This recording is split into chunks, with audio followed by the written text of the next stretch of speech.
હવે તો સાસુમાને ફોન કરવો જ પડશે. હા, અમારા લોક લાડીલા કુમારનો ફોન આવ્યો. Hello mom. હા, અમારા કુમાર, બોલો ને બેટા. અરે બેટા કુમાર, બોલો ને, પણ શું થયું? મોમ. અરે પણ કુમાર, સાંભળો બેટા, તમે પહેલા સ્વચ્છ થઈ જાઓ, પાણી પી લો, અને આમ જુઓ, ધીરજ ના રાખો ને તો તમને મારા સોગન છે. પ્લીઝ કુમાર બેટા. હા મોમ. હા, શું છે બેટા, બોલો હવે શું થયું?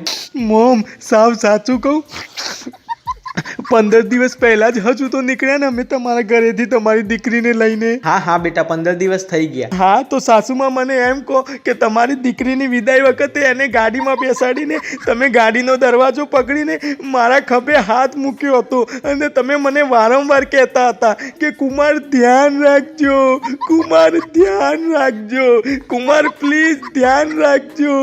ત્યારે મને ખરેખર એમ હતું કે તમે તમારી દીકરીની ભલામણ કરો છો કે ધ્યાન રાખજો, ધ્યાન રાખજો એમ. પણ આજે 15 દિવસ થઈ ગયા પછી મને ખબર પડી કે તમે સાસુમાં મને કહેતા હતા કે કુમાર તમારું ધ્યાન રાખજો, અમે અમારું વાવાઝોડું ત્યાં મોકલીએ છીએ.